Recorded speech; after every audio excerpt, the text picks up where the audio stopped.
আরেক দালাল হইল আমির হামজা। তিনবার কোন ঠিক।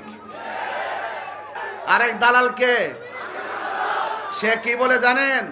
শায়েখ আহমদুল্লাহর কথার পেছনে যেভাবে দলিল আছে, আপনার 14 গোষ্ঠী মিলে ওই দলিল দিতে পারবে না।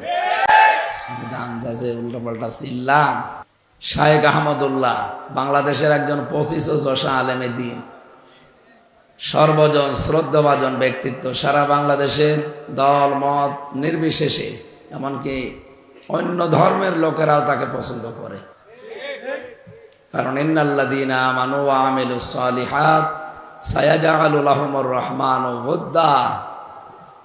ঈমান আনার পরে কেউ যদি সৎ আমল করে, ঈমান আনার পরে কোনো মানুষ যদি ভালো ভালো কাজের আঞ্জাম দুনিয়ায় দিতে পারে, সত্যিই তার ঈমানের দাবি অনুযায়ী সৃষ্টি জগতের ভেতরে তার প্রতি একটা মহব্বত আল্লাহ তৈরি করে দেয়। এটা শায়েখ আহমদুল্লাহর প্রতি আমরা অবশ্যই তাকে ভালোবাসি কোরআনের জন্য।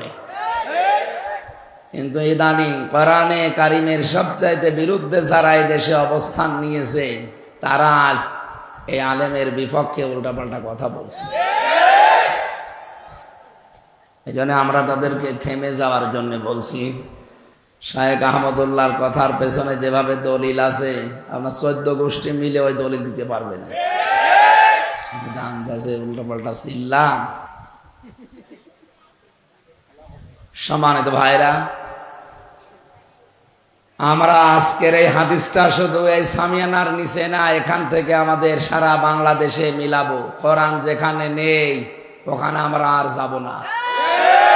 মানে যদি আমি ভালো হওয়ার নিয়তেও যাই, ভালো হওয়ার নিয়তেও থাকি যে আমার সমস্যা নেই, তাও আমাকে খারাপ বানিয়ে দেবে কে?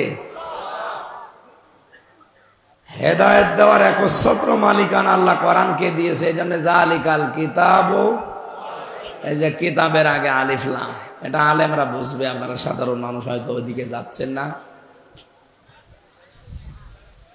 পৃথিবীতে আমরা দেখি শ্বশুরকে মানুষ বাবা বলে না, বলে না? জায়েজ আছে, হারাম না। কিন্তু নিজের বাবার সামনে বারবার যদি শ্বশুরকে আব্বা জান বলে কেউ, নিজের বাবার মনে দুঃখ লাগবে না? আল্লাহ বলেন আমি কোরআন দিয়েছি মানুষকে হেদায়েত দেওয়ার জন্য, আর এইটা বাদ দিয়ে তুই দৌড়াচ্ছিস কোন দিকে? ফাইনা তাযহাবুন ইন হুয়া ইল্লা যিকরুল লিল আলামিন। কোথায় দৌড়াও?